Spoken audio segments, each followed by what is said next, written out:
Imagine having the life of your dreams. Not temporary cash and glory, but happiness and inner peace. Explore new ways to be a creator and take your own journey into greatness. Is it possible? What does it take to make that happen? It takes the person known for extreme results. He's called the cage breaker and the ultimate catalyst. Coming back from the brink of death and now crushing it for himself and his clients, this is Your Ultimate Life Podcast with Kellen Flukiger. Hello and welcome to today's episode of Your Ultimate Life. We are all about 7 episodes about integrity. Integrity is one of my favorite topics. Maybe because so much of my life I didn't understand it, and I certainly didn't live in integrity. And that's both painful to admit, only not really, because it was a powerful learning opportunity and experience for me. And I share that with you because I know so many people I talk to, they come from a place of, they look at what has happened to them or what they have done that they're not happy about or maybe not proud of, and they believe some version of it's too late, or I'm not okay, or, you know, this wonderful opportunity of having ultimate anything is for somebody else, and they believe some version of that story. And my own experience teaches me that's not true. And that's one of the reasons I'm doing this podcast. And I say every time, it doesn't matter where you've been or what's happened to you. It doesn't matter where you are right now. What matters is the direction you choose to go at this minute. So if you're down or you've been down, low, hurt, sad, you can go up. If you've been up and then you fell down, you can go up. Where you are right now is not anywhere near as important as where you choose to go. One of the fundamental truths that it took me 1,000,000 years to learn was that yesterday doesn't decide today. I couldn't get past that. I thought, okay, because this happened, I did this, and I did that, I'm never going to be okay. If you follow my story, I was married and divorced 3 times because of my depression, and I didn't know how to be a decent partner. The one gal that I was married to, she used to, tell the kids, you're grounded like forever, eternal punishment. Everything was so violently big in her mind, betrayal, absolute whatever. And there's lots of people that feel that way. When they are emotionally hurt or betrayed, they feel like the only adequate punishment is for someone to be brutally tortured, I don't know, actually or emotionally or something, and they're looking to somehow assuage the pain that they have experienced from whatever that person did. And we know that even if someone is hurt, someone hurts you really bad, and then somebody goes and beats them up or does something to them, that doesn't take away your pain. And, I've seen movies and read books, and I'm sure you have too, where, someone is out on a long quest of revenge or vengeance because some evil person did whatever they did, and they seek them and they fight and then this and that and on and on and on. And finally they get their vengeance and they imprison or even take the life of the terrible person. And then when it's over, it's like nothing's changed. They don't feel vindicated. They don't feel like the pain's gone. It didn't work. And so that's the truth. We sometimes lash out because we want somebody to be heard because they've hurt us, but it doesn't take away our pain. So when we have that situation, we don't want to allow for or admit that there is a possibility of going up, up, up. The beauty of how God built the world is that tomorrow is always blank. Today is always blank until you write it. Like I'm talking to you right now and the next second is blank. Now I use a moment. We all use the word moment and live in each moment, live for the moment, live in the moment, all that jazz. I have defined moment. Moment is 8.64 seconds. It's arbitrary and it's kind of funny. There's 60 seconds in a minute, 60 minutes in an hour, and 24 hours in a day. 60 times 60 times 24 is 86,400 seconds in a day. And I decided, there should be 10,000 moments in a day.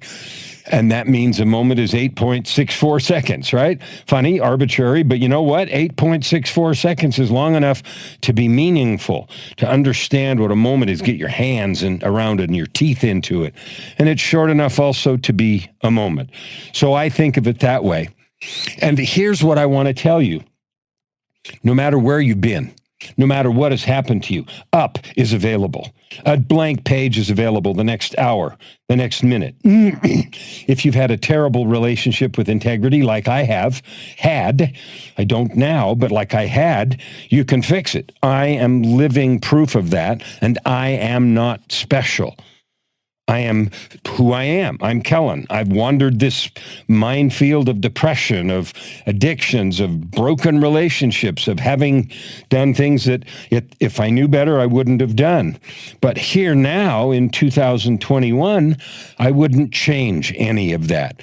That thorny, rocky, painful path has made me who I am today, which is one who is patient, who is loving, who is full of empathy, and has a tremendous desire to help you listening and anyone who wants to create the ultimate life of purpose, prosperity, and joy that I now know we can only create by serving with our divine gifts. Anything short of that is empty. All the money in the world is empty without purpose, without connecting to your divine origin, without doing something good with who you are and what you have. So no matter where you've been or what your relationship with integrity has been now, you can build it, change it, fix it, and so forth. So let's talk about the third stone in this essential pillar of integrity. Now, integrity means consistency. You are what you seem to be. You do what you say. If someone looks at your posts online, meets you in person, talks to you on a good day, talks to you on a bad day, talks to people who know you, there is consistency. You are in integrity with how you present yourself. Now, if you present yourself as a person who's a cheat and a crook and takes advantage of someone, then acting like that is certainly consistent with that. That's not about creating your ultimate life, so I'm not even going to talk about that.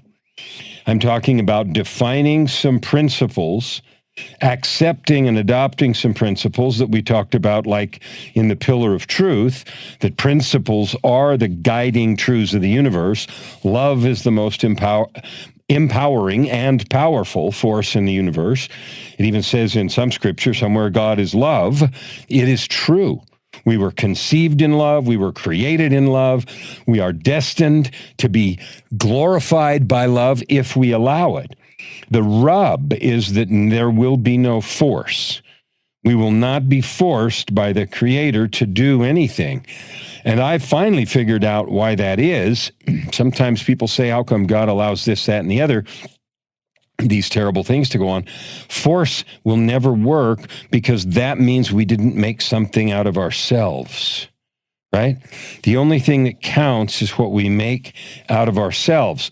Now, and that is where integrity comes in, because integrity, it defines you, right? You pick the things you want to be. You create a personal truth and commitment statement. I read someone's I am statement online today.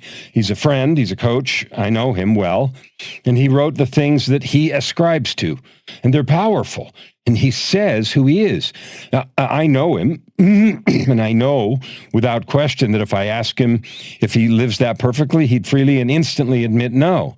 But that would not prevent him or me, and it shouldn't prevent you from making those awesome declarations, creating the principles and the truths of integrity, doing exactly what you say, being transparent and clear.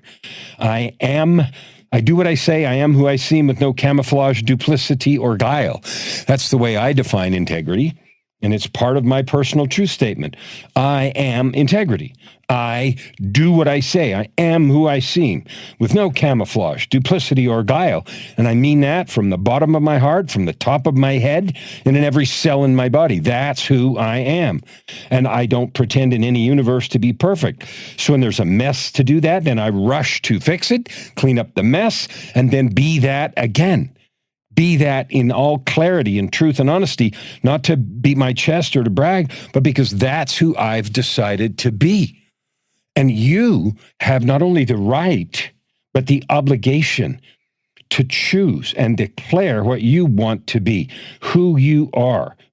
So if someone asks you, or someone asks about you, what do you want them to say? Oh, yeah, he's the guy that, and then they describe you. Or she's the gal that, and then they describe you. What do you want those words to be, really? And then the question is, are you living with your actions in accordance with that? And when you fail, like we all do you clean it up? Do you repair what needs to be repaired? Do you recommit? Do you fix, mend, repair your agreements and keep them? That is integrity, and it is a foundation piece of creating the palace of power and of having your ultimate life. And there's lots of reasons for that. Integrity carries immense power. I don't know if you've ever known someone, but whenever they say something, you absolutely know it's going to happen because they said so, and you don't even think about it again. That person has power because their word creates things, and everybody that works with them knows that. Oh, so-and-so said it, it's going to happen. Okay, who are you? Are you dependable? Are you not just sometimes? Are you absolutely your word? And if you're not, okay, like I said, the direction matters more than anything. Are you intentionally moving in the direction of being that more and more? And here's the question that I always ask my clients and myself. You know, we hide things from each other, and we sometimes hide things from ourselves, although not really successfully very long. But God, the divine, he sees everything. There's no hiding there. Nothing that you do, think, say, or even feel or pretend in your inmost heart is hidden from the divine. So when God looks at me, what does he see? What does God see? Am I truthful? Am I capable? Am I doing what I said I was going to do? Am I growing? Am I adding good to the world? Am I really helping people to live the ultimate life? Am I doing that? Am I cleaning up things that are not right and recommitting and moving back and forward with all my heart, might, mind, and strength, as it says in one of the scriptures somewhere? And if I'm not, then I'm not in integrity. And again, that's not a catastrophe. It's a point for correction. What I used to do is when I made mistakes, I would scream and yell at myself emotionally, beat myself up, feel terrible, angry, vicious, frustrated, even violent sometimes toward myself. And that was just devastating. Sometimes it would be days before I could get up, clean myself off, and start over again. And somehow I viewed that self-flagellation, self-mutilation as an appropriate response to the mistake that I'd made. Well, you know what? It's not our purview to judge. Now, in the New Testament, in the Bible somewhere, I think Jesus said, "Judge not that ye be not judged, for with that same judgment ye judge, ye shall be judged." And there's some more, and I don't remember it all, but I remember that. And that includes ourselves. So if we spend time like I used to, hating ourselves, judging with vicious, unforgiving bitterness, well, we're never going to get any better. And you know what? I don't see either when Christ lived or other spiritual leaders or God stepping down and, pounding people when they do things. There's invitation, there's opportunity for change and growth. So your integrity helps you become who you want to be. Your consistency. That doesn't mean perfection. It means the effort is consistent. That's why I love the coaching framework, the coaching container so much, because I get to go to my coach, talk about the things that I am trying, that I'm doing, that I say I'm going to do this, and I do it, and then we assess, did it work? Did it not work? Did I really do it all the way? Did I hedge my bets? Did I fail? Was I playing games a little? And if I did, why? What is the story? What is the fear? What's going on that makes it not all in, that makes it not real? Right? When you are full of integrity and you are consistent, you do what you say and you pick those principles that you're going to live by, and that's who you are and what you do, you are a force to be reckoned with. And not only other people around you, but the very universe takes note of that. That is the genesis for what Walden said about when you move boldly in the direction of your dreams, things change. The universe seems to adopt a different stance toward you. I would urge you to look that up on the internet. Walden, in the book Walden Pond, when he came out of there, he said, "I've learned this by my experiment, that when one moves boldly in the direction of his dreams, or their dreams," look that quote up and it'll give you the whole thing. And it talks about some discoveries that he has. And that whole set of discoveries has been repeated by many others and even written into books like, The Secret and the Law of Attraction and so forth, because people consistently do that. And the universe energetically takes notice. And things correspond and align for your good. I know that sounds weird, but it happens. I've seen it happen to me. I've seen it happen to others, and it will happen for you. So let your integrity define you. Choose the principles that you commit to because you said so, not because somebody told you you had to. Choose who you're going to be. Declare it, and then let that integrity define you as you create your ultimate life. Open your heart and this time around. Thank you for listening to today's episode. We hope that you take it deeply into your heart and decide for yourself how you can create anything you desire. If you like what you heard, please subscribe to this podcast and share it with your friends. As always, we'd love to hear your feedback and topic suggestions. Until tomorrow, this is Your Ultimate Life with host Kellen Flukiger. Stand with your heart in the sky.